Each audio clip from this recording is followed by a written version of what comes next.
Alright, ladies and gentlemen, everyone in between, and esteemed members of chat, let me tell you.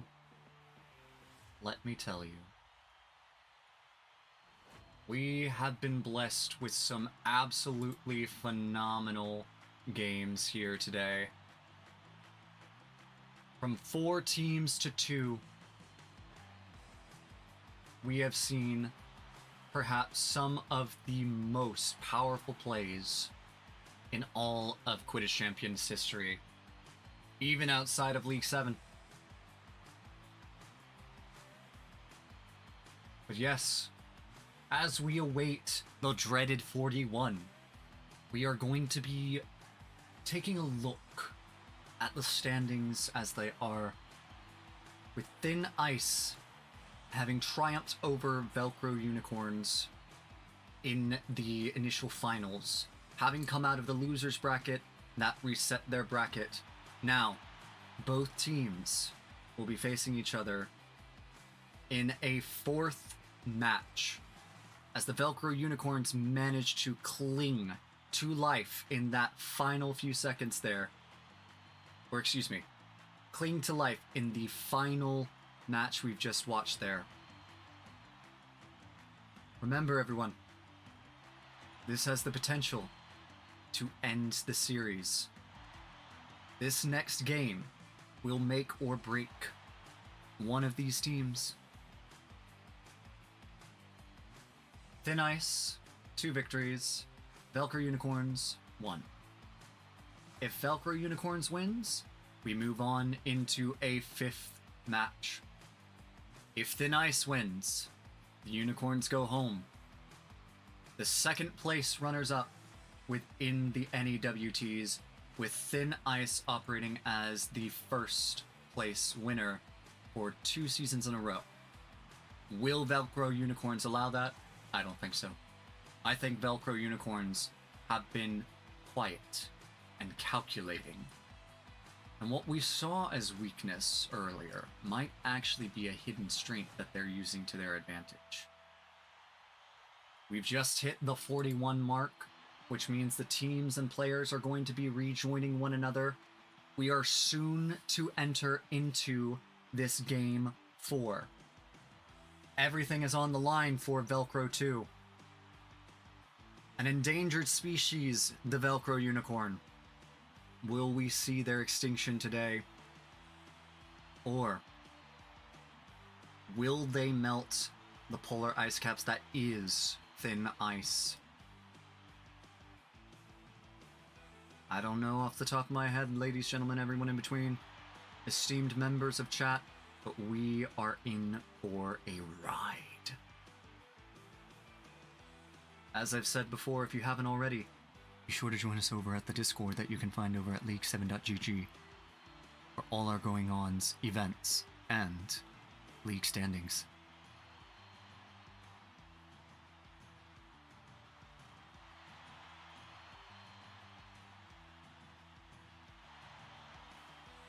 Looks as if the players are about to load on in. They are finding server now.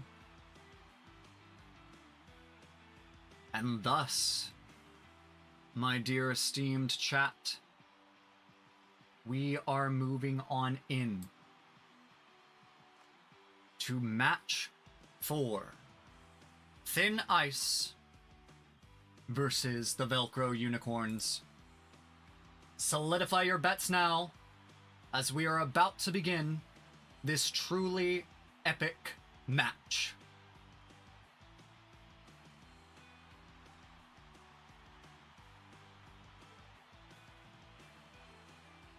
And they are off. Possession goes over to Skinny. Skinny passing it on down. Jimtone's in possession of the Quaffle. Groovy takes a bludger hit here.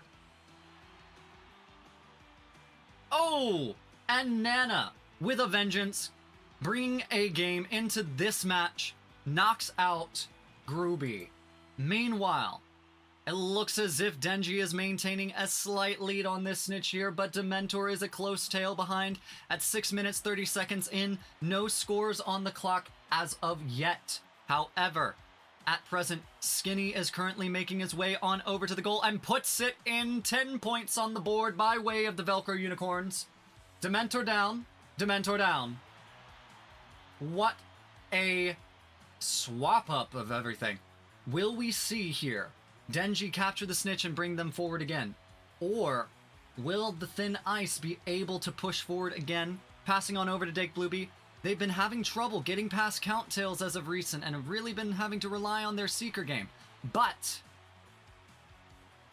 Yukio also poses a significant threat. Skinny simply learning from every single encounter, every single shot. Weaves on over to the left, puts it in. 20 points on the board by way of the Velcro Unicorns. What a shot. What a shot. However, Denji still in the lead on the snitch with 5 minutes and 26 seconds left on the clock. Looks as if Dementor is going to be struggling to get back up. Groovy in possession of the Quaffle. We are moving over into 90% on the snitch meter. Let's take a look at Dementor's perspective. Dementor swinging out wide, trying to keep alive whilst also finding the bump. Gets one right there, keeping Denji off of the mark. Swinging around, home side goals, gets a bit more meter there. But Denji is coming back in as the snitch returns to midfield. Will Dementor get another bump on here, or is Denji too wise to it? Looks like Denji is keeping wide of him, securing a slow snitch gradual development, and then swinging in where necessary, and does it! 2020 tied game at 4 minutes 47 seconds on the clock. What a capture! We are back in this a tied match at match 4. Currently, Skinny in possession of the Quaffle. Skinny having gotten past Yukio twice now. Will he do it again? No, Yukio keeps him out.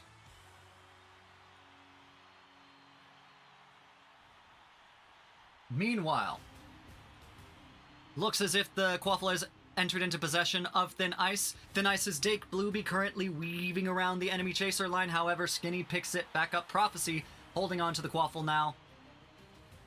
Prophecy diving out of the side. Groovy looking to be an interfering chaser here.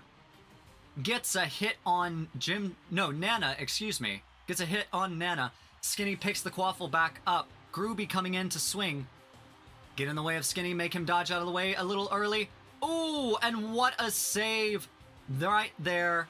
Beautiful capture by Dake Blueby, preventing that score from Skinny. The score is still tied at 2020, 3 minutes and 45 seconds left on the clock. Shintasu moving on down, but Count Tails gets the Quaffle. Meanwhile, Skinny now back in possession, heading almost streamlined over to the right-hand side of the pitch, gets past the mid-mark, is currently weaving around Groovy, wants to find this opening, looking to get past Yukio, excuse me, but can't. Dake Blueby now back in possession of the Quaffle, flanked on both sides by enemy chasers. Will he be able to move past? Passes it on over to Groovy. Groovy looking to get a shot on line. Ooh, but gets tackled by Prophecy. Prophecy now trying to push the Quaffle back on over to enemy territory. Will he be able to do so? Let's see. Ooh, looks like Groovy went in for a tackle there, but hit the wrong target. Is that going to get it? Ooh, looks like Thin Ice manages to save that there. Looks like Denji is fighting hard, but not able to get past Dementor here, as Dementor is securing a strong lead on the snitch. Let's take a look over on Dementor's side of things at 2 minutes 37 seconds on the board. Meanwhile, Skinny puts it in. That's a beautiful shot, bringing 20 to 30. Meanwhile, Denji is catching back up on Dementor. Dementor struggling to get that snitch back on towards middle field at a very dangerous point. Dementor taking hits, very close to death here. One more punch might just knock him on down. Denji, meanwhile, keeping a good health on his meter. Chaser game almost completely abandoned. Everyone's trying to play interference. Dementor is dangerously close to getting knocked down. Looks like there was a good bump there. Ooh, Dementor is down. Meanwhile, shot on goal. Denji puts it at 40 to 30 at 2 minutes and 53 seconds left on the clock. Denji securing another capture, maintaining Thin Ice's lead. This is dangerous, everyone. We have 1 minute and 42 seconds left on the clock. That's just enough for a third snitch capture, and Unicorns are only behind by 1 goal. If they score, then they will be tied. But if they capture the snitch, they will peel ahead. It's anyone's game here. Meanwhile, the Chasers are fighting for possession. Sends a long pass downfield to Dake. Dake might pass it on over to Groovy. Groovy looking to put up another point on the board. Passes it on over to Dake. Dake looking for a shot on Mark. Will he get it? No. Looks as if Jim Tones has gotten in the way. Passing it on over to Skinny. Skinny now moving on downfield. 1 minute left on the clock. Is Skinny going to get a shot on here? No, Groovy intercepts. Pushing it on downfield. Ooh, and a missed pass. However, Shintasu recollects. Meanwhile, it looks like the Seekers are at a 50-50% chance here. Oh, it's anyone's game. This match might be an upset if Dementor captures the snitch here. However, it's looking like Denji has a slight lead on this snitch. Will he be able to maintain it? Taking a look over here. Denji and Dementor just neck and neck. 22 seconds left on the clock. Dementor's going to have to give it his all. Closing in on the snitch. Slight lead here. Oh, and it looks like Dementor just might get here unless there happens to be some form. Oh, there was the bump and Denji captures. That is 60-30. 7 points or 7 seconds on the scoreboard. I am gobsmacked. What a last minute save. What a last minute catch. And that, ladies and gentlemen, shuts down the series. Thin Ice is our Season 4 History of Magic champions. Absolutely. Well done. Well done, Thin Ice. A hard-earned match. And with that, it is my great pleasure to go ahead and update these standings effectively. Let us go ahead. Thin Ice, well done. Well done.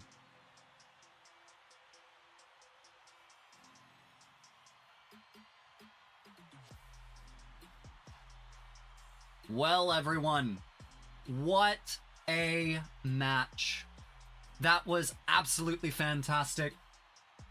Don't go away for too long. We will be returning here for a short interview with the winning team. We're going to take approximately 5 minutes just to give the players a chance to celebrate with one another and for me to rest my voice before we move into this quick interview. In the meantime, everyone, I'm going to go ahead and showcase all the matches that we've kind of seen up to this point. What a historical season. I will be seeing you shortly.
All right, everyone. Thank you so much for your patience there. I am currently joined at this moment by the entirety of our 2-season winner, Thin Ice.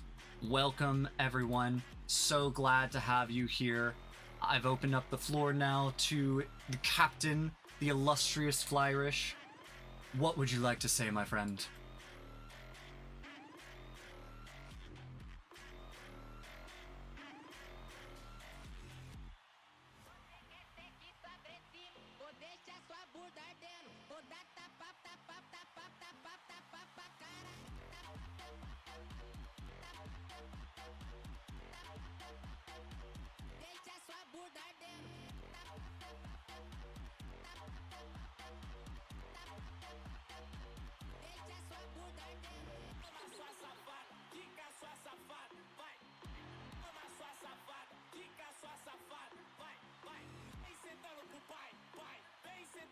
Oh, wait, hold on.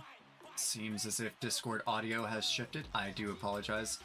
You may have to repeat that. I'm so sorry, my friend. Oh, can they hear me? Mic check. Yep, there we go. Okay. I'll pretend as if you just asked me the question then, and I'm saying it naturally now. Yeah. No, look, I mean, obviously, I'm real proud of everyone in here. Some of us now 2-time champions, and you know, some of them this is their first. I came back for season 4 to do it for some friends, and that being Dake and Groovy, and I can't say how proud of them I am. Coming into Thin Ice is not the easiest thing in the world. They scrimmed, they learned the culture, and they did it. Rift coming in as a rookie and doing so much, you know, she helped us get here and earns a spotlight as well. And one of my greatest honors as a captain, I think, this season was not playing in the finals at all, having 6 that I can sit there and say. I mean, I played in this, I guess, in the finals, but not the grand finals, if you will. You know, Mahler has been one of the greatest players Quidditch has ever seen since Playtest 1 or Playtest 2, whenever he started. Virtual, you're very familiar with Mahler. Mm-hmm. He had played in the finals before with Thin Ice Season 1. Unfortunately, that went to crazy comms. And he was with us last season, but he didn't play a single game in the finals. And I saw how just well he was. He did it his own way, the only true 5-4-1 beater in the game. To come into this finals and play all 4 games and showcase what he truly is. This is the moment he deserved well more than anyone. And so, Mahler, I love you, brother. I'm so happy for you on this one. I hope you enjoy it. And to the rest of Thin Ice, obviously, you could listen to my speech last season. I spent like 10 minutes talking about all of them. There's a lot of love coming from Flyrish for his team, and it shows. It definitely shows in just how good your team chemistry was over this entire N.E.W.T.s series. It was a joy to watch from my side, I must say. But yeah, I wanted to go ahead, ask you guys a few, you know, simple questions here. Allow the audience to kind of get to know you a bit. So, I've got 3 fine selected people here. We'll go ahead and ask Jay Mahler, Dake Blueby, and Riff Jones here some information regarding their experience within this season. So first of all, I'll pass it on over to, you know him, you love him, you may hate to face him on the pitch, Jay Mahler. How does it feel to win in this historical season? You know, coming into this season, the first 3 snitch season ever, because Skinny was is my goat, you know, because he like created this like mathematical formula, whatever, just to say, hey, 3 snitches can work. And honestly, I think Quidditch is meant to be played with 3 snitches, with this game at least. I'd have to agree. And because of that, 5-4-1 came back. Yes. I haven't switched since the start of 3 snitch, and I feel like I'm myself again. I like feel truly myself. And like Flyrish said, I'm the one and only 5-for-1 beater, and it's like other beaters have to catch up, honestly, because 226 isn't the meta anymore. It's not. 5-for-1 is better. It's so much better in every way, and I'm happy I got to prove that today. But yeah, that's, I mean, speaking of meta changes, especially with the new change with regards to the snitch mechanics and having to redevelop around it, I'd have to say that this particular season posed quite a few challenges. I want to open the floor to any of you. Just be sure to announce yourselves first, but what challenges, just in general, were the hardest to overcome this one season, whether it be any given team or different formats, or just like outside of, I'll set this qualifier up, outside of desync? I can take that one, I think. It's Groovy. Go ahead. I don't know, one of the biggest challenges, I guess, for us, even though most of the original team remained, was really looking at the dynamics and how we play together.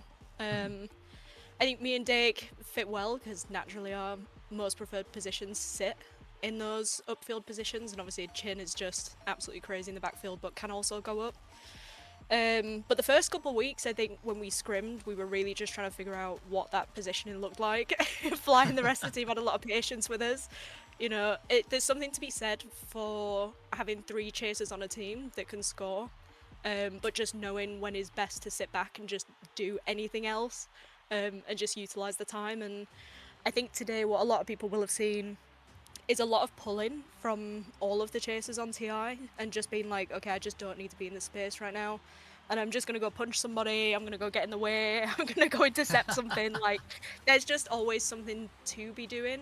And all of us have played on like really high octane teams before, and it's not like we haven't had that, but me personally, I don't know if I've been in a team that structured, and that took a little bit of time to get used to. And I think, you know, me and Dake have spoken about this a little bit. So we appreciate everyone's patience, but it's been a lot of fun. It's not what you'd call the most fun style of chasing. We talk about that a lot. Sometimes, you know, you do just want to be up there throwing the shots, doing the one-timers, but it's just not the smart play. And I think that's really how we managed to pull ourselves out of the losers bracket and through the final. So yeah, game's really well played though. But other than that, like, no issues. I've actually loved being on this team this season, so thanks for having me, guys. We love you, groups. Love you too, groups. I do just want a real quick virtual, sorry, not to cut you off, but yeah, go for it. You know, she kind of mentioned it. I think, you know, probably the hardest thing to overcome, honestly, was probably today, because you know, you think about it, you have such success, especially throughout the season. We 2-0'd everyone outside of TCC. We had a little bit of rough strategy going into that, and didn't get it. But to kind of be down against PKS, to lose to Velcro, to be down again against PKS, you know, just being able to constantly say, you know, hey, we got this. Like, we know who we are and what we can do. And this is the first time in L7 history that we've gone to a reset finals, and they did it, you know, and they did it in style. So, and I must say, it was quite a nail biter watching you go from the initial loss against the Unicorns, only to claw yourself all the way back up through the losers bracket and face them yet again, not only just to win, but to win twice within a bracket. Like, that's gotta feel fantastic. It's a true underdog story in that regard. And yeah, just real quick, yeah, it does. And especially knowing, I feel like this was a very competitive, like when you look at PKS, TCC, Velcro 2, just how good they are. I mean, I think we've had to put the most game planning against Velcro 2, because, I mean, there's so much firepower. Tails is just one of the best keepers in the game. Skinny P showed throughout that entire series just how dynamic on offense he is. His field positioning, his everything. It definitely caused a lot of issues.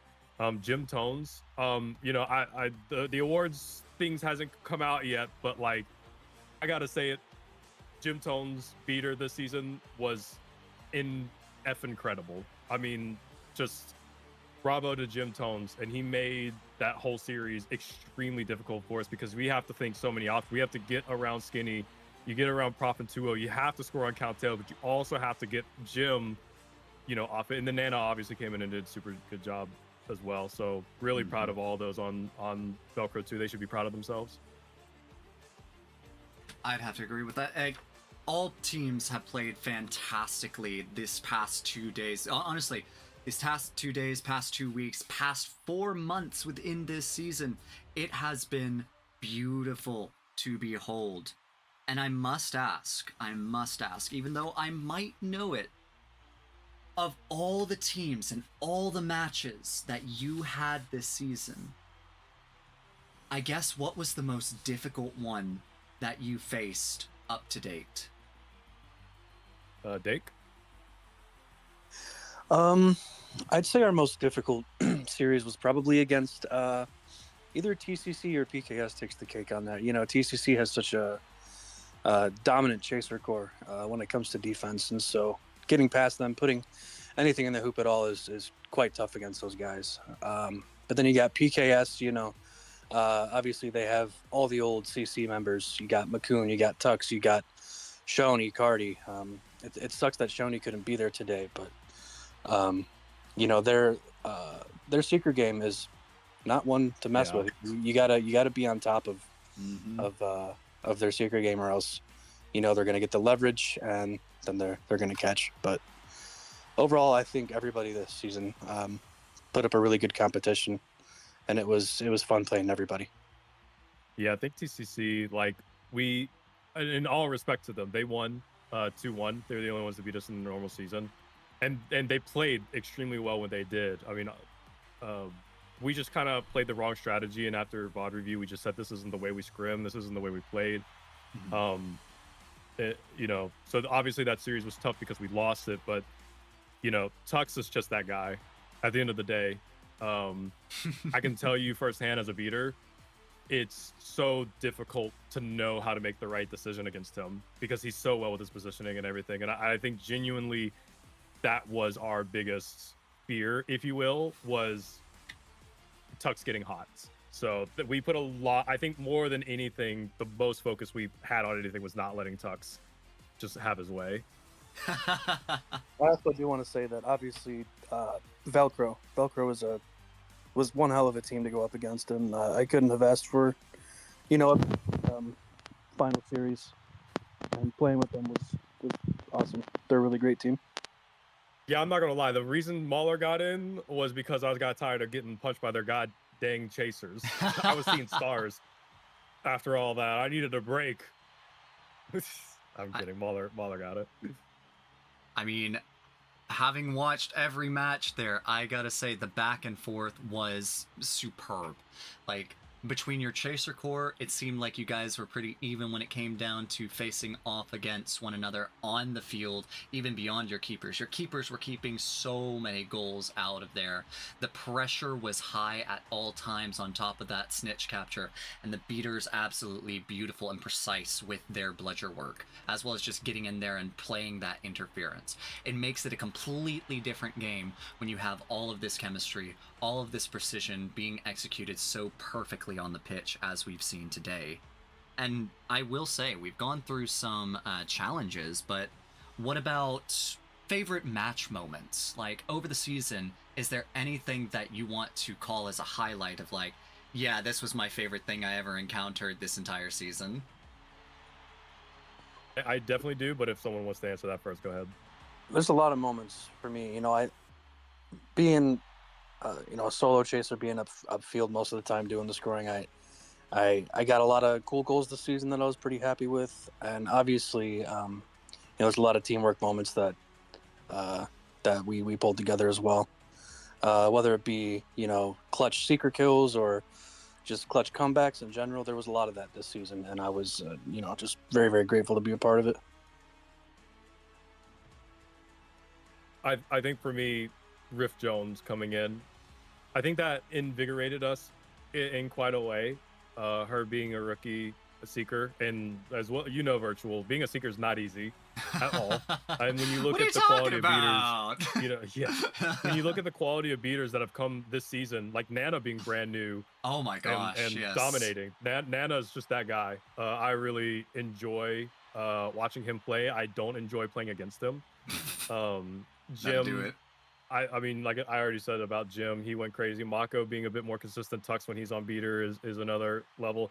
You know, laggy and catch up on one team is tough to deal with. You know, there's so many beaters I could mention. But Riff coming in as a seeker, with Thin Ice, we spent a lot of time training with her. It really kind of made the team lock in again. The trainings we had, and her going into her first matches, and I think it was against N.E.W.T.s. Shout out to N.E.W.T.s. She's actually, if we're talking beaters, she's had probably the biggest glow up of this season. But Rift going in against N.E.W.T.s, a team that's been around for 4 seasons, and catching 3 of 4 for us was huge. That's going to be my favorite moment. I think number 2 will be watching Mahler play in the finals. Very fair. I will also say we do have a question posed over to Rift here. Rift has been typing out a response to it, so I will go ahead and read out the question and its response. Question being, Rift, how has your journey been this season? Having started as a rookie on the Ravens to now being here with a champion team in Thin Ice. Rift's response. Honestly, this was incredible. As everyone knows, I'm new. And just to get this far made me so proud and happy. Thin Ice is an incredible family. Even when I started with the Ravens, they were the one who helped me training with patience. It was also Denji who started my Seeker era, and even today, trainings are still going on, and they're doing their best to put me on the right track for Seeking. So just to be in a team with the people I appreciate the most is what truly matters to me. And without their help, I wouldn't have been there today. This season has been incredible for me, and I'm looking forward to future seasons. I think that's an incredible response there, Rift. Absolutely beautiful. And it seems like the appreciation for all players goes around the entirety of the team. Like, I must say, I applaud each of you for, one, being able to coordinate on the pitch, yes, but also being able to be there and support and develop one another within your skill sets as a team. It showcases a truly special bond between the captain, the players, and the game. So I just want to go ahead, applaud each of you for not only making this a functioning team, but also making this a well-oiled machine amidst all of you. It doesn't feel like anyone's kept on the wings, and that's super important when it comes down to the longevity of a team. With that in mind... go ahead. Okay. I was going to say, and you are correct 100%. I'm sorry, I didn't mean to cut you off, but it's credit to them. They took the challenge, you know? I mean, this is a true, at the end of the day, like, you earn your spot, and they did it. So, and I'll just say this, I'm sure you're ready to close it out. I know you're tired. Can we get some W's in the chat for virtual, everyone? I know I sound a little tired too. I just got done screaming and celebrating. But virtual, I mean, we saw what Clee did last season. We see what virtual did this season. This is not easy, guys. Trust me, as someone who's produced and casted games, it's not easy. So virtual is out here putting in work, giving y'all this entertainment. So make sure you show a lot of love to virtual. Continue to show him love in the Discords. He's earned it. And thank you, virtual, for allowing me to yap and my team to yap. I just want to say real quick, I know they're the quiet ones, but they've been here for 2 seasons, and they put in a lot of work these 2 seasons, and they put in a lot of work today. It's Denji. I mean, we know what Denji's about. We know that at his peak, Denji's the best seeker. The situations we've forced him into today, and he pulled it out of him and carried us, truly. Denji, I'm so proud of you, brother. I knew it. I told you at the beginning of this day, I predicted the future. You was going to be the reason we come out of this, and you are. And so I just really appreciate for 2 seasons you coming in to do that. Chin, I've always said you are my de facto chaser, not to take away from Baker Groovy. But you've always done, the unfun job here at Thin Ice, despite your insane amount of talent. And I really appreciate that. And you will probably, I know it as a captain and watching, but the impact you had, the continuous small impact you had all throughout every single game is a huge, huge reason we made it. And then I know he's going to kill me if I say too much, so I'm just going to say it. It's undisputed now. The GOAT is Yukio Takeda. That is the best player this game has ever seen, ever will see, and it is solidified today. He is tied for most championships in L7. When you go back to the 3v3 days, he's got them all. No one's touched this guy. He's the best.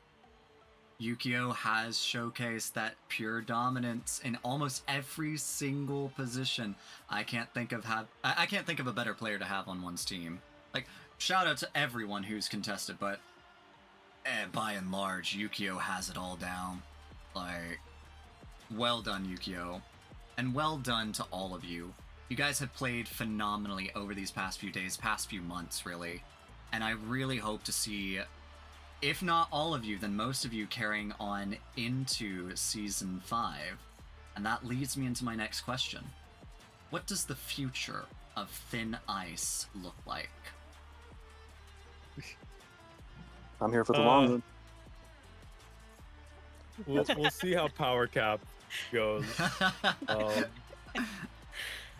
We'll see who the new president is and whatnot. Also shout out to Passawin who just showed up in chat. He is part of Thin Ice.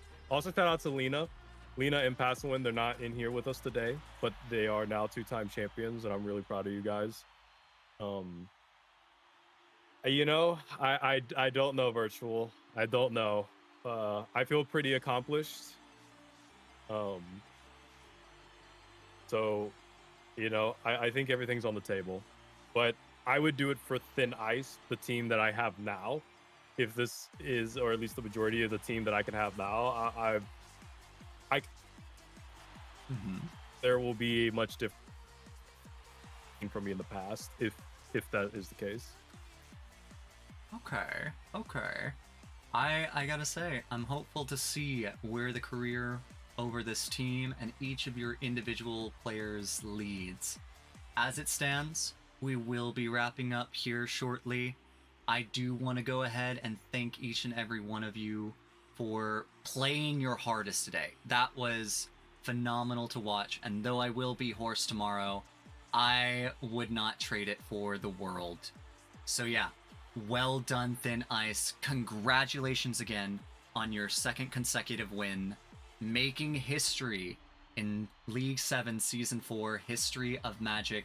You get to take home this N.E.W.T. You get to laud the praises, and you get to carry the crown for yet another season. So yeah, well done, everyone. Well done. As for everyone in chat, thank you so much for joining us today here at League 7. It has been an incredible season. It has been an incredible last few matches within N.E.W.T.s. And without further ado, everyone, you have a great time. I'll allow everyone here to get a quick goodbye in and shout outs for people before I swap on over to the ending logo. So go ahead, guys. Thank you, everyone. I typed it all in caps for y'all in chat, but appreciate Virtual L7, everyone who rooted for us, everyone who rooted against us, and thank you to this team for sticking with me. Yeah, Thank you, everybody. Shout out. My bad, groups. No, you're good. Shout out to everybody who came to watch. I said it in the chat, I'll be really quick, but I am going to shamelessly plug the Nighthawks for running the carousel every week and letting us scrim in the dead queues. TI turned up every week to every single one of them, and there were countless other teams that turned up too, and the top 4 in N.E.W.T.s were consistently there, so that's going to continue. I think there's another one from this week in the off season, so if you want to play hard next season and you want to win, be there or be square, as Mitchie and Cheese would say. Yeah, I think I'd like to shout out the Nighthawks, obviously, for the carousel as well. Keeping the teams together, keeping everybody playing. Shout out Velcro. You guys put up a phenomenal series today. Thank you for that. Shout out Skinny for inspiring me to chase the way I do. Yeah. Thank you all. Thank you guys one more time. And as always, Dingy. everyone. Oh, sorry. I saw Dingy unmute. Dingy, you good? Yeah, I mean, I don't know. Shout out to everyone who protect me from the beaters and help me to catch. Shout out to Chin. Realist shout I love out. you, Chin. Yeah. Brilliant. So I love you, Chin. I love you, like every T-Nice member, but most her. For obvious reasons. Shout out to my team. Brilliant. Brilliant. Thank you, everyone. And have a great day. We will see you in next season for more Quidditch. Bye-bye.